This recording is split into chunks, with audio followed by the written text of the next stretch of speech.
বোমায় উড়ল যুবকের হাতের কবজি। ঘটনাটি ঘটেছে বীরভূমের নলহাটি পুরসভার ৬ নম্বর ওয়ার্ডে। জখম ব্যক্তির নাম শিলন শেখ, বয়স ৩২। আশঙ্কাজনক অবস্থায় ভর্তি যুবক রামপুরহাট মেডিকেল কলেজ হাসপাতালে। তবে কিভাবে এই ঘটনা ঘটল এখনো স্পষ্ট কিছু জানা যায়নি। দেখছি ওর হাতটাই বাদ যাচ্ছে।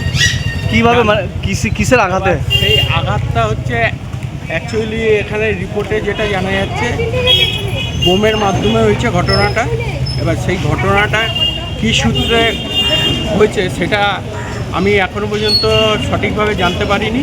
তবে পুলিশ প্রশাসন সক্রিয় রয়েছে, দোষীরা অবশ্যই শাস্তি পাবে বলে দাবি শাসক শিবিরের। গন্ডগোল হয়েছে, ঘটনাটা ঘটেছে, সেই ঘটনাতে পুলিশ ইতিমধ্যেই তদন্ত শুরু করেছে এবং আশা করি এর পেছনে যারা আছে তারাও ধরা পড়বে।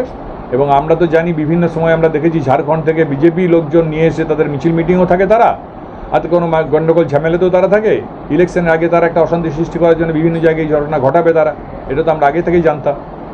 যে পুলিশ তদন্ত করছে, যে প্রকৃত অপরাধী তাকে নিশ্চয়ই পুলিশ ধরবে এবং সে ব্যাপারে দল কাউকেই রিয়াদ করবে না। কিভাবে এই ঘটনা ঘটল তা নিয়ে নিরপেক্ষ তদন্তের দাবি জানিয়েছেন বীরভূমের বিজেপি জেলা সভাপতি ধ্রুব সাহা। বোম বারুদ বন্দুকের যে রাজনীতি, এই রাজনীতি কিন্তু যত ভোট আসছে তত বাড়ছে বেশি।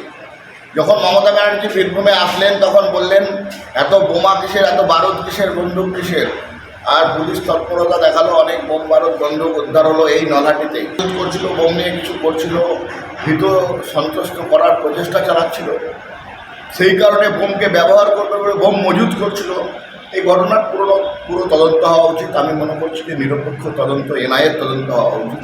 বাংলা যেন বোমা বারুদের আঁতুড়ঘর। কোথা থেকে আসছে এত বোমা? সামনে বিধানসভা ভোট, তখন আর কি দেখতে হবে সেই আতঙ্কেই বুক কাঁপছে রাজ্যবাসীরও। ভোলানাথ চক্রবর্তীর রিপোর্ট, ক্যালকাটা নিউজ।